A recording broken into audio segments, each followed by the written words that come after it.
যক্ষ্মা এমন একটা অসুখ যেটা শরীরের সব জায়গায় হতে পারে। আমাদের মধ্যে অনেকের একটা ভুল ধারণা আছে যক্ষ্মা কেবল ফুসফুসে হয়। এটা ভুল ধারণা। যক্ষ্মা কিন্তু ব্রেনে হতে পারে। ব্রেনের যে আবরণ মেনিনজেসে হতে পারে। এছাড়া আমাদের দেখা যাচ্ছে ইন্টেস্টাইন বা অন্ত্রে হতে পারে, স্কিনে হতে পারে, বোনসে হতে পারে, জয়েন্টে হতে পারে। সব জায়গায় কিন্তু যক্ষ্মা হতে পারে।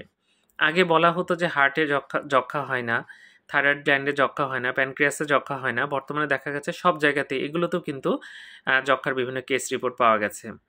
তো যাই হোক, যদি ঘুসঘুসে জ্বর থাকে, বিশেষ করে সন্ধ্যার দিকে যদি জ্বর বেশি আসে, ওজন কমতে থাকে এবং আমরা ইএসআর বলে একটা পরীক্ষা আছে সেটা করি, এটা অনেক বেশি থাকে যক্ষ্মাতে কিন্তু সাধারণত অনেক বেশি থাকে। আর যদি কাশি থাকে, কাশি পরীক্ষা করতে হবে, তাহলে কিন্তু যক্ষ্মা ধরা সম্ভব। কিডনিতেও কিন্তু যক্ষ্মা হতে পারে। প্রস্রাবে যদি জ্বালা যন্ত্রণা হয়, তখন কালচার করে যদি কোনো জীবাণু না পাওয়া যায়, তখন কিন্তু আমরা অনেক সময় যক্ষ্মার কথা চিন্তা করি।